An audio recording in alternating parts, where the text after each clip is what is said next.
Olá, eu sou o Felipe, eu sou médico de família, sou teleconsultor aqui do Telesaúde Goiás. Eu peço licença para você antes desse vídeo começar, porque eu gostaria de convidar os profissionais médicos e enfermeiros do SUS que atuam na atenção primária no estado de Goiás a utilizar o serviço de teleconsultoria aqui do Telesaúde Goiás. A nossa equipe de teleconsultores ela pode te ajudar a tirar dúvidas de casos atendidos na rotina e do seu serviço e sugerir conteúdo atualizado sobre os mais variados temas aí no contexto da APS. Basta fazer o cadastro no site do Telesaúde Goiás e aguardar a autorização. Depois, solicitar a sua teleconsultoria. Aguardamos vocês!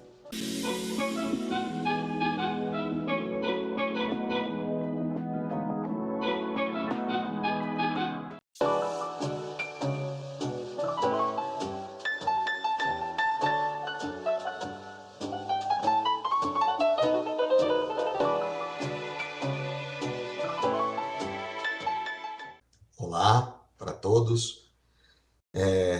Quem fala aqui sou o Fernando Mauro Pereira Soares. Sou professor de microbiologia da Universidade Federal do Sul da Bahia. E hoje nós vamos fazer uma pequena conversa aqui sobre uma doença que é pouco falada, né, na rede, na imprensa, mas ela tem um grau de importância e relevância muito grande para a saúde pública, que é a toxoplasmose. Ela foge dos padrões que nós conhecemos por ser dos padrões assim mais corriqueiros, por não ser uma doença provocada por uma bactéria e tampouco por um vírus, ou seja, é causada por um parasita. E esse parasita é chamado de Toxoplasma gondii, tá? Essa é uma infecção comum no mundo todo, com milhões de pessoas infectadas, e ela é disseminada principalmente relacionada a alguns animais que nós temos uma convivência muito próxima. Então, por isso, nós vamos comentar a respeito dela, seus sintomas e riscos e como a gente pode se proteger dela. Bom, primeira questão é o que é a toxoplasmose. Ele é um parasita intracelular, então, ou seja, Toxoplasma gondii. Ele é unicelular, que infecta células diferentes de diferentes organismos, incluindo os seres humanos. Nessa pequena figura, nós temos aí três situações vinculadas ao Toxoplasma gondii, que é o oocisto, que pode ser como se fosse um ovinho dele. Nós temos os traquizoítos livres, ou seja, ele já é numa fase adulta e tem maior mobilidade e está presente em sangue e nas amostras que são coletadas, e também os bradizoítos. Os bradizoítos já é uma forma mais latente de resistência, né, que pode permanecer latente por muito tempo. Os oocitos, inclusive, são eliminados nas fezes de certos animais domésticos que a gente vai comentar daqui a pouco. Ele possui um ciclo de vida muito complexo. Ele se reproduz no intestino de felinos, então a gente está colocando aí o felinos, por uma relação animais domésticos, a gente já remete essa questão de ser um felino ao gato, né? Ao gato doméstico, sendo eliminado nas fezes desse animal. Outros animais podem se infectar ao ingerir essas fezes contaminadas. E humanos podem adquirir essa infecção por meio de diferentes vias. Então, essa relação é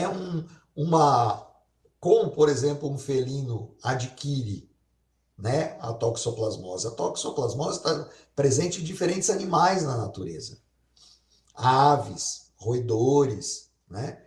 E o gato, né? Vamos colocar a situação aí iniciando pelo gato. O gato se ele mesmo sendo um gato doméstico, e se a pessoa, o tutor, ele não tem assim um cuidado com esse gato, deixa o gato à vontade, ele pode, às vezes, como a gente vê vários vídeos por aí, ele pode trazer para casa os famosos presentinhos, em que ele mata uma presa, porque ele possui esse instinto de predador, então ele mata e pode fazer se alimentar dessa presa. Às vezes ele traz para casa, mas às vezes ele pode se alimentar da própria presa no local onde ele caçou e possivelmente essa presa, por ser uma ave, por ser um roedor, pode estar contaminado e aí o gato acaba se contaminando. E a partir dele, através das fezes, se esse animal defeca em diferentes locais, ou seja, é aquele gato que tem mais uma vida mais livre, ou seja, ele não fica mais confinado dentro da residência, ele pode defecar em outros ambientes, por exemplo, nos gramados, ou ele solta dentro de uma fazenda, lá no meio do pasto, ele defeca, e outros animais podem ter contato com as fezes diretamente e ingerir quando eles estão, por exemplo, pastando, né?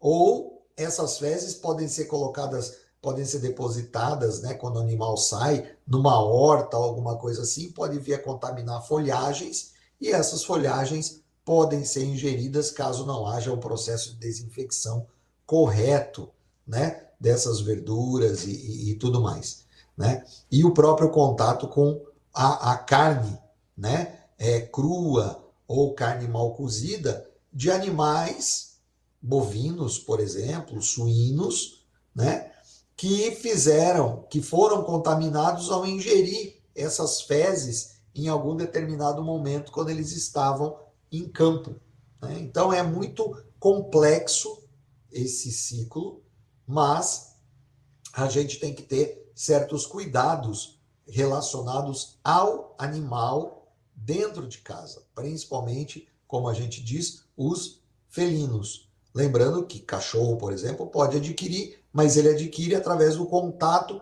com as próprias fezes do animal. Às vezes, o felino pode não enterrar muito bem as suas fezes no gramado de casa e tal, e o cachorro, ele tem alguns hábitos um tanto quanto estranhos para os tutores, né? De rolar na grama sobre algumas fezes, como uma forma dele adquirir aquele cheiro ou o que seja, e depois ele traz essas fases infectivas do toxoplasma no seu pelo para dentro da casa.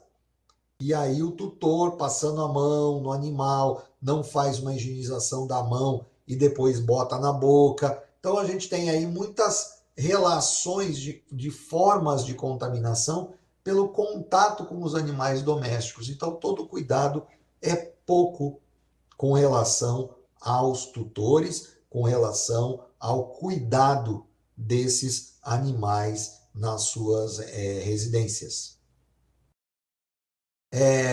Sintomas e complicações. Nós temos alguns sintomas mais leves. A maioria das pessoas infectadas, inclusive, nem apresenta sintomas, ou apenas sintomas bem leves, como uma febre, uma dor muscular, uma fadiga, que às vezes pode ter até digamos, ser confundido com uma gripe mais leve. Nós temos complicações mais graves. Em alguns casos, você pode ter aí complicações graves com pessoas com o sistema imunológico enfraquecido ou em mulheres grávidas. Então, você tem aí a dificuldade de foco na visão, fadiga, uma dificuldade no dormir, insônia, visões borradas, né? Aumento aí de a boca seca, né? Muito pigarro, então você pode ter, e isso é em decorrência principalmente, né? Ou seja, as dores musculares e tudo mais, mas isso é principalmente decorrência dos 3 tipos principais, né, que a gente tem de toxoplasmose relacionado, que a gente tem a ocular, então é principalmente na parte superior, justamente dificuldade de foco, a visão borrada, é uma dos sintomas. A congênita, que é vinculada principalmente nessa questão de mulheres grávidas, é a passagem da mãe para a criança, né, é extremamente grave. E a cerebroespinal, também conhecida como meningoencefálica, que é esse sintoma vinculado à encefalite, né? Ou seja, a toxoplasmose podendo causar encefalite, que é um processo inflamatório do cérebro, né? Com sintomas como confusão mental, convulsões e também problemas na visão. E aí você tem a divisão, ou seja, você tem aquela toxoplasmose, o tipo cerebroespinal, provocando esses sintomas relacionados à inflamação do sistema nervoso, do cérebro, e você tem essa ocular com problemas de visão, ok? Então você tem aí um apanhado desses 3, né, tipos e suas específicas complicações. Os grupos de risco estão relacionados, né, como outros que a gente aborda em algumas outras doenças. Gestantes têm o problema, porque a toxoplasmose, então, durante a gravidez, pode causar problemas graves no feto, incluindo o aborto espontâneo, natimorto e danos cerebrais. Então, por isso, todo cuidado, porque aquela toxoplasmose chamada congênita, então é um cuidado muito grande durante o processo da gravidez, um acompanhamento, os exames de pré-natal, que a gente vai falar um pouco mais adiante, então todo cuidado relacionado a gestantes. Os imunocomprometidos, então pessoas com sistema imunológico enfraquecido, né, como pacientes de HIV/AIDS, podem ter um risco aumentado de desenvolver uma toxoplasmose mais grave, e não aquela mais atenuada em que você mal sente o sintoma. Por quê? Porque o sistema imunológico está baixo, né? Está enfraquecido. Da mesma forma, transplantados. Pacientes que receberam um transplante de órgãos, eles também têm um risco aumentado, pois a medicação imunossupressora deixa mais vulnerável. Por quê? Porque quando o paciente é transplantado, você precisa tomar medicamentos imunossupressores, porque é um órgão que foi introduzido no corpo da pessoa, então você tem que tomar medicamentos imunossupressores para que não haja uma rejeição imediata daquele órgão transplantado. Então você reduz aquele sinal de alerta do corpo, dizendo: opa, tem alguma coisa diferente aqui no nosso corpo, vamos rejeitar. Então você suprime esse sistema e quando você suprime, você enfraquece todo o sistema imunológico, porque o sistema imunológico detecta aquele corpo estranho, que é um novo órgão. Então você suprimindo esse sistema imunológico de uma maneira geral, você permite aí a vulnerabilidade do paciente a diferentes doenças, inclusive a toxoplasmose. E, claro, pacientes com câncer, porque pessoas em tratamento com câncer, elas também estão mais suscetíveis à toxoplasmose por conta também da supressão do sistema imunológico mediante o tratamento ou também o desenvolvimento, o avançar da doença. Nesse sentido, a gente pode dizer o seguinte, como uma forma de cuidado, a gente não está dizendo que é para, evite. Não, é ter maior cuidado. Gestantes, imunocomprometidos, transplantados, pacientes com câncer que possuem gatos em casa, tem que ter uma especial atenção. Não é simplesmente para se desfazer do animal, não. É você ter um cuidado maior com esse animal, fazendo exames regulares desse animal para detectar a presença ou não do toxoplasma, do parasita, e fazer com que esse animal seja bem cuidado, de forma que ele seja não mais estimulado a buscar caça fora de casa por conta do seu instinto. E ao mesmo tempo, a gente sabe que o animal, o gato, ele é um predador que tocaia, né? Que ele prepara para estar próximo da presa com todo o silêncio. Então, a colocação, às vezes, que a gente vê por aí, aqueles pequenos guizos no pescoço do gato, não é um puro e simples enfeite. É uma forma de que, quando o gato se desloca, ele faz o barulho do guizo e, com isso, a presa que ele poderia estar visando, né, para a caça, percebe aquele barulho e vai embora. Então é uma forma de você fazer com que o animal se frustre, seja frustrada a sua caça, né? E ao mesmo tempo tem uma maior proteção para a sua própria família por conta dessas saídas, né? E trabalhar no sentido que esse animal permaneça, já que ele é um animal doméstico, é um animal caseiro, que ele permaneça nas áreas, né,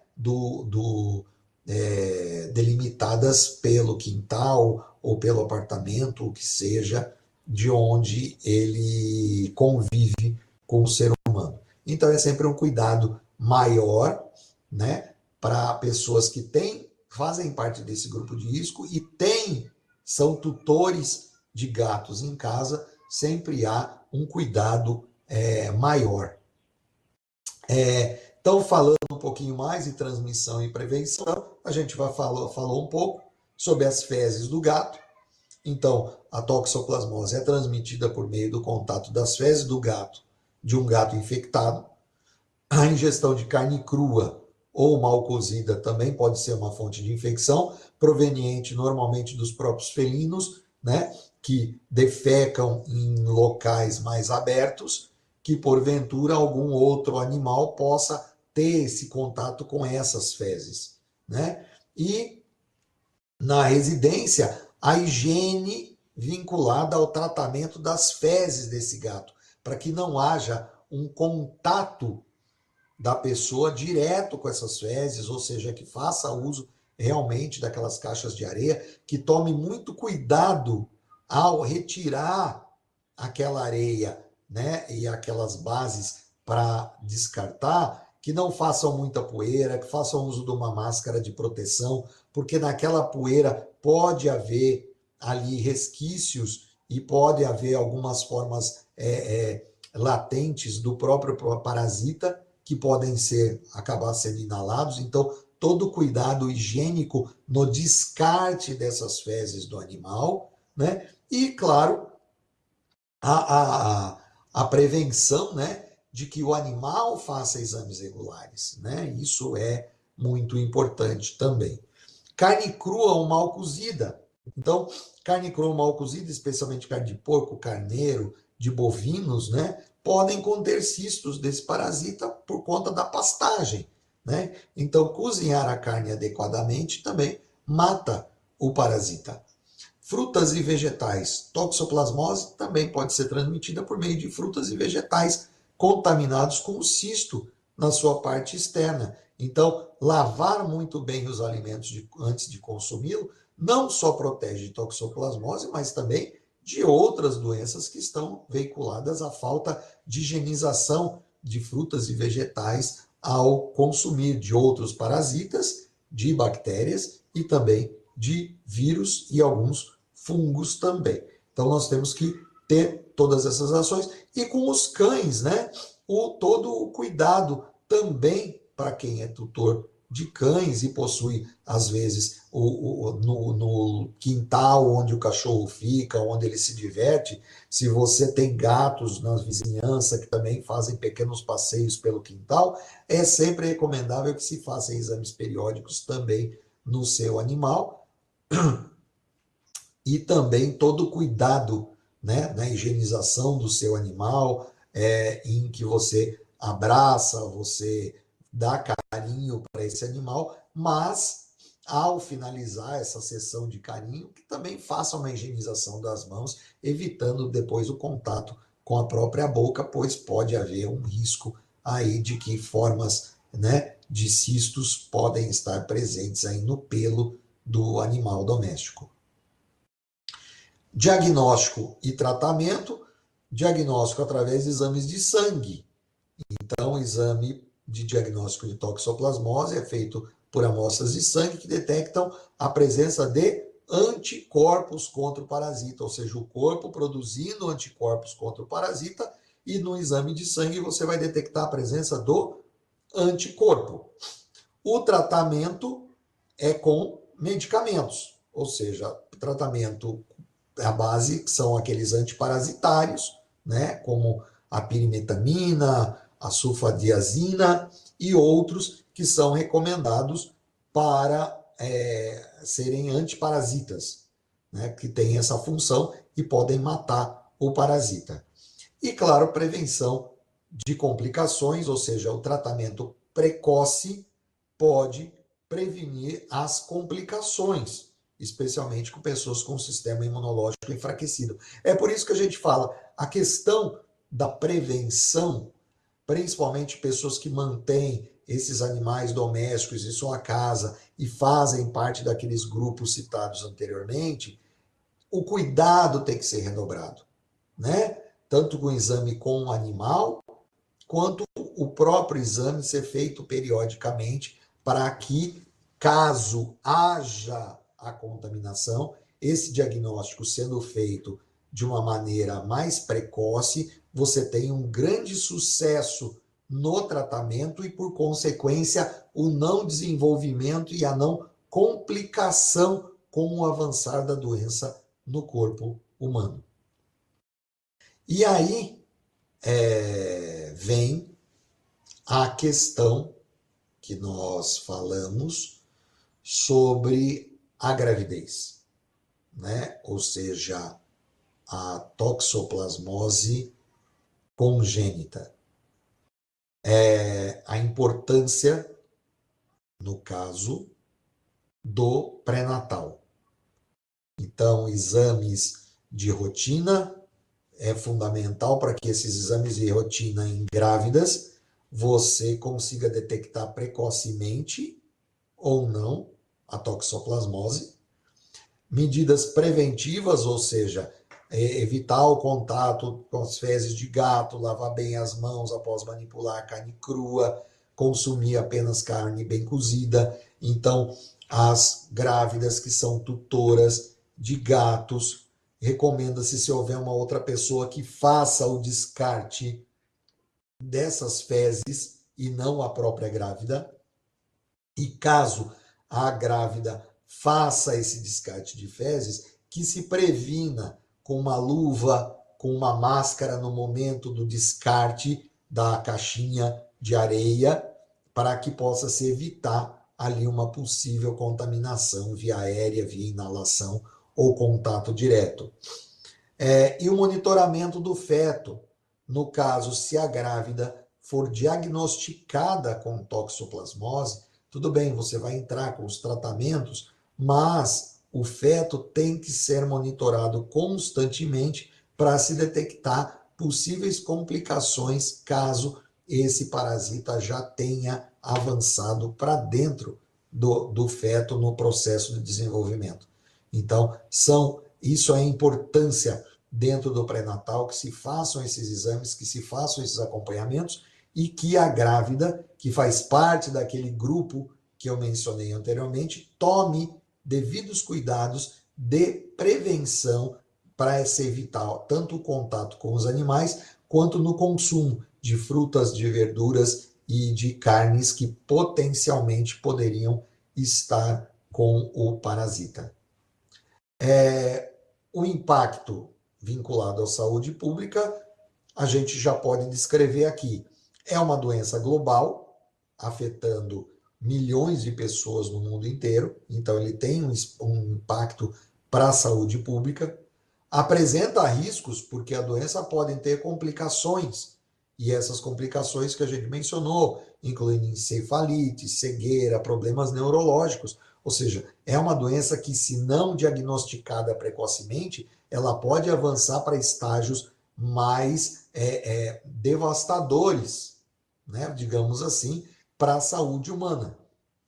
E isso traz um custo para o sistema de saúde em si. Ou seja, o tratamento e assistência médica para pacientes com toxoplasmose geram grandes custos para os sistemas de saúde, principalmente quando ocorre um diagnóstico tardio da doença. Então, isso é uma questão muito importante para a saúde pública e por isso que a prevenção é a melhor forma de se combater a toxoplasmose. Pesquisa e desenvolvimento, isso tem trabalhado no mundo, ou seja, novos medicamentos mais eficazes, né, com um poder de ação mais rápido e mais assertivo contra o toxoplasma.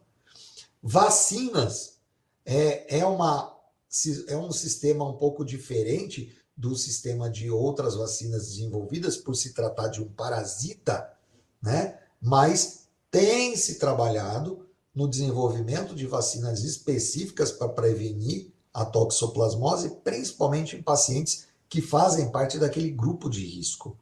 E o diagnóstico precoce, ou seja, o diagnóstico, kits de diagnóstico, ou seja, tudo vinculado, né, ao sistema de diagnose em si, mais rápido, você, no menor tempo, né, com menor chance de erro, é o desejado.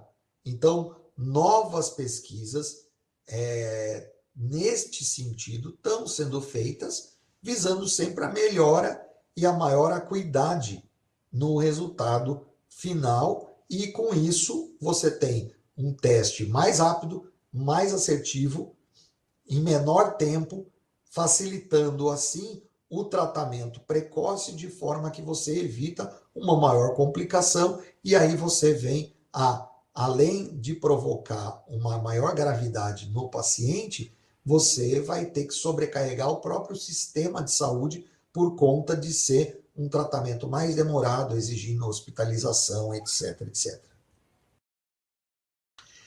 E em cima dessas informações então passadas, nós chegamos a que conclusões e a que recomendações? Bom, primeiro, prevenção.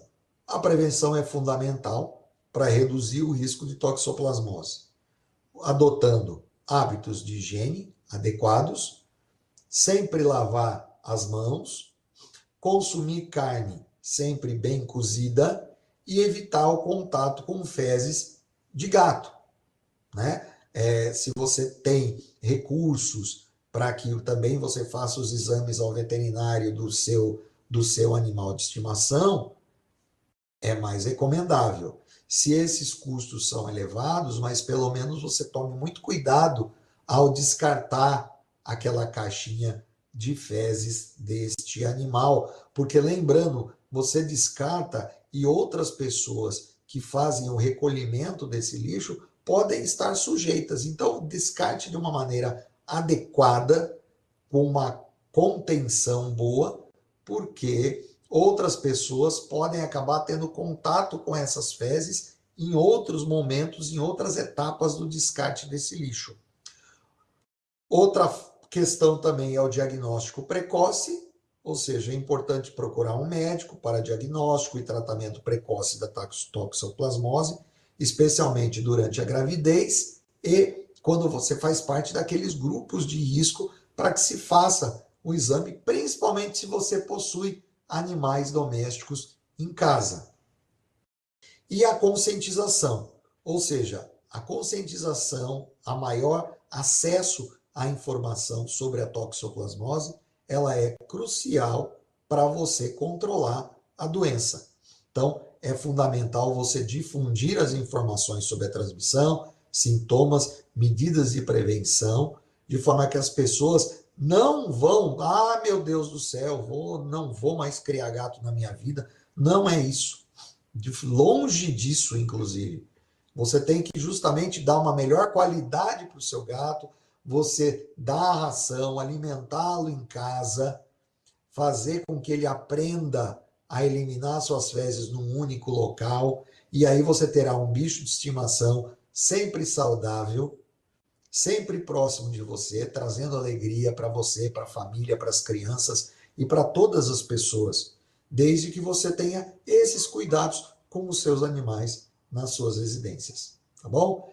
Então, eu agradeço a todos por mais essa permanência aqui, por mais essa aula, e qualquer dúvida técnica ou sobre esta aula, favor entrar em contato com a Telesaúde Goiás. Muito obrigado.